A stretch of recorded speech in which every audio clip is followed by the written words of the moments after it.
Okay, so we started discussing this yesterday. Last night I went through the entire piece with all the sources on Halatar. It really is it's an excellent piece. It's 35 pages long if you want to print it all out with all the makaros. See, 35. Look at that. So we said yesterday that one of the things that may hang on the question of where do the Jews live is the question of who is affected by the Makkot. I'm not going to make the mistake I did yesterday. If I see that we're reaching our limit, we'll do this over 2 days or whatever. And this is really a huge machlokas, right? How much if at all, were the Jews affected by the Makkot?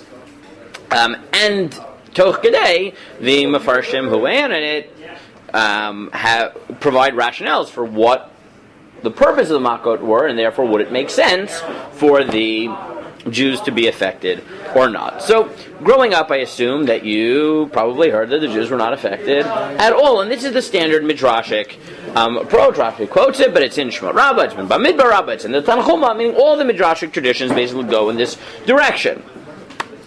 Now, the evidence that you have to deal with in the Chumash is that there are specific Makkot where the Torah explicitly tells you the Jews are not affected, and then there are other Makkot where the Torah does not tell you that. So the Midrash just assumes that, okay, yes, it tells it to you by 5, essentially, right, by Dever, and a little bit by Arov, and by Makkot B'chorot, by Choshech in a certain sense, but from there we derive that it's true of all the Makkot. And you probably, my guess is that when you were growing up, you heard, we're talking about the first approach of whether the Jews were affected by the Makkot. The first approach is the Midrashic one, which is they are not affected at all in all 10, despite the fact that the Torah only tells you in about 5 of them, to different extents, that the Jews are not affected. But this is the Midrashic one, and to be fair, it's really the early one, because Philo says the same thing. And Philo is talking even earlier than that. Philo of Alexandria, correct. He's a Greek historian. Yes. He's a Jew, right? He's a Jew with Hellenized, very Hellenized, but yes. And for example, the Midrash, to give you an example, the Torah never tells you that the Jews are not affected. In fact, you would think that they are affected because the Yarden is the Yarden of its old blood, and that's the main water source. What? What did I say? Yarden. Thank you. Just thinking about the Yarden for the Nile, rather, not the Yarden. Yarden, yeah. The Nile. So you would think they would be affected. So what does the Midrash say? The whole thing with every time they tried to take water, it was actually exactly water, that if the Jews would take the water, it would turn into water. If the Egyptians would take it, it would turn into blood. And therefore, if the Jews wanted to make money, they would sell the water, because if the Egyptians paid the Jews for the water, then it would stay water. And how did the Khartoumim perform the same miracle? Wasn't all the water blood? They got water from Goshen, and the water in Goshen hadn't turned, and therefore they could try the miracle, right? So this is hold on. They bought water to try and turn it into blood when all the water that they wanted was already blood. Well, because they wanted to prove, and this is the Midrashic that's the point behind it. Tradition. Now, what is the logic of this? Right? What is the logic of the Midrashic position? What's the logic of the Midrashic position? Why would the Jews have been affected? God can do miracles. Why would He ever? So first of all, it assumes that all of the Makkot are completely supernatural, and therefore there's no reason to limit the miraculous nature of them. And many of the Mefarshim who really go in this direction, the Rambam, the Meiri, right, the rationalists have to go in this direction. They build it on the Mishnah in Pirkei Avot, which says that 10 Nisim were performed for the Jews in Mitzrayim. The way I understand that is basically every Makkah that happened was performed for them. Right? It was so. Assumption one is they're all miraculous, right? Super miraculous. So there's no reason to assume.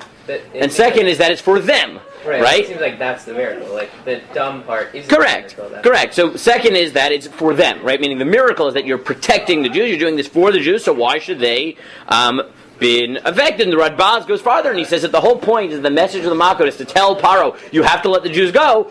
How would that message get across if the Jews are suffering along with the Egyptians?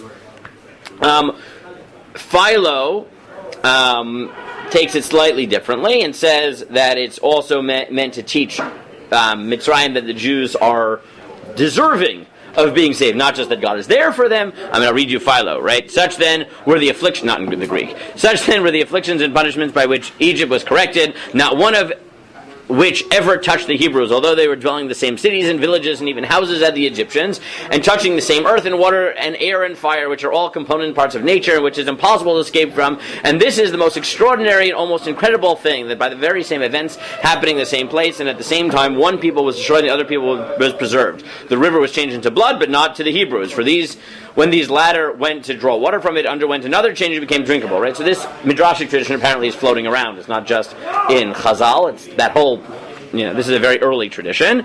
Was Philo?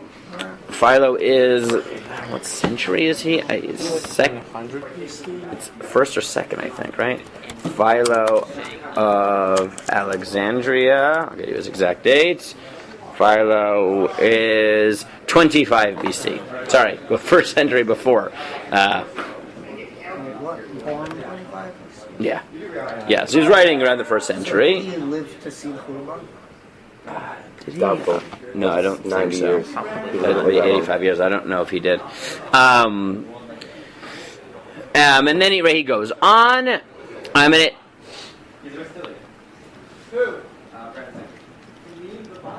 Right, and he says, and it seems to me that if anyone had been present to see all that happened at the time, he would not have conceived any other idea than the Hebrews were there as spectators of the miseries which the other nation was enduring, and not only that, but they were also there for the purpose of being taught that most beautiful and beneficial of all lessons, namely piety. For a distinction could otherwise have never been made so decidedly between the good and the bad, giving destruction to the one and salvation to the other. Right, so it's there to teach you schar va'onesh, to teach you that the Jews were good, that they deserve to be saved, right, all of that. And that would only happen if the Jews... right. Now, the Midrash focuses more on the Midah Keneged Midah, right? That everything was Midah Keneged Midah. So the Jews didn't sin, so they're not going to get it, right? Meaning, so the assumptions here are that there's no reason to limit the miraculous nature of them. That the educational lesson here is that the Jews are good, the Egyptians are bad. That the Jews need to be saved, and the Egyptians need to be punished. How do you deal with the fact that the Torah only says it by 5? So either you say, you just, extrapolate, which is weird, because as we know, if it says it in 1, maybe you extrapolate it. If it says it in 2, maybe you extrapolate. If it says it in 5 out of 10, right, then we normally don't extrapolate. But the Rambam tries to find hints in each one.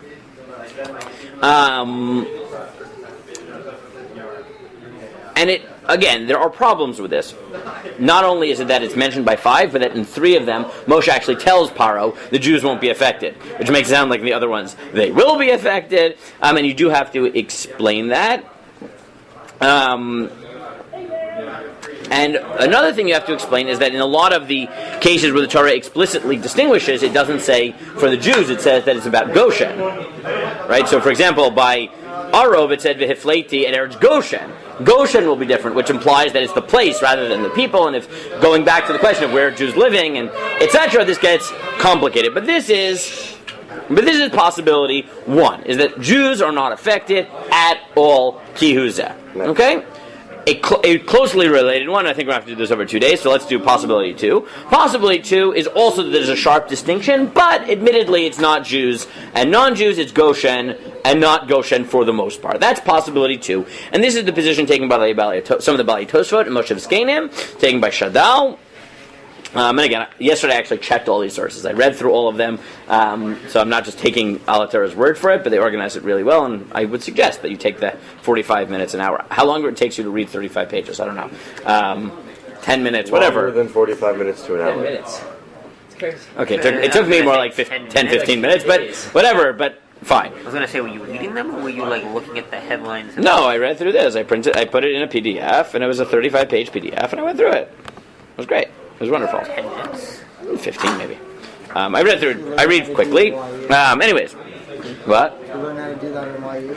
No, in high school actually. Right. In Rambam, I learned to speed read. Anyway, not important. Really not important. Too, but I don't read that quickly when I'm trying to... Not important. What exactly is... Anyways, Moshe. So the Moshe V'skenim and Balei Tosfot say as follows.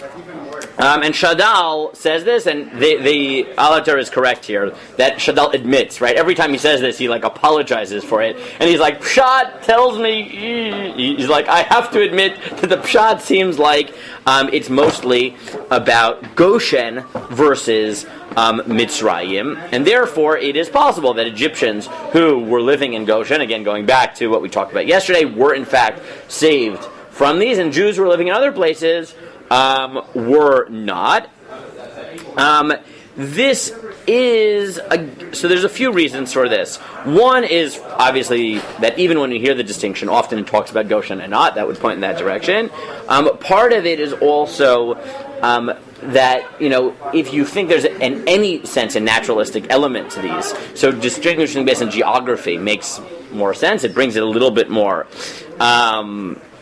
in that context. This helps you explain why in certain cases we distinguish because I'll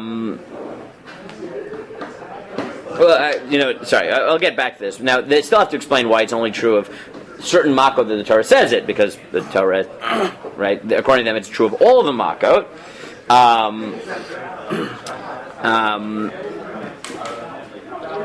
By Dever, it's interesting. The Moshe Skenim says, why is it only by Dever that Paro checks? So he thinks because Dever is the only one where Moshe doesn't remove it.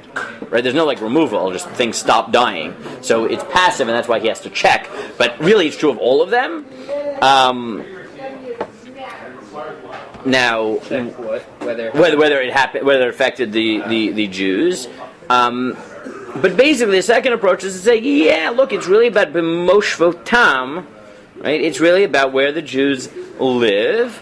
The only one that obviously everybody agrees is about ethnic identity, a religious identity, and not geography is, you can't, the Makkot B'chorot, obviously. Right? Makkot B'chorot is the one where, and that, as we talked about, is the one where you really see that emphasis of Pasachti, right? Skipped over the houses of the Jews. It sounds very much like it's not geographic, and even if they're mixed, right? It's ethnic. So therefore, everybody agrees on that one. It is, but Shadal and the Moshe Tzegenim of the Vali Tosva do go in the direction that it is primarily geographic. What we'll talk about, I guess, tomorrow is first some Mefarshim combine these and say it's a little bit of this, a little bit of that, and certain Mefarshim really say no, it depended on the Makkah, and this is where it gets really interesting. The Kedei Yitzchak, I think, is the most interesting, where he says it depends on the role of each Makkah. Different Makkot, it made sense to not distinguish, and different ones and other ones it made sense to distinguish because they were accomplishing different theological purposes in which the goals were different, and therefore the means were different. So we'll come to that tomorrow. But so far we've seen the first two. One is that it always distinguished based on Jew versus non-Jew. The second is that it mostly was on geography, with certain exceptions. Bechorot, we can talk. Maybe you think Dever is also like that, and that's what it means there. But fundamentally, it's mostly geographic with certain exceptions. We'll talk about the other possibilities tomorrow. I guess that means tomorrow, because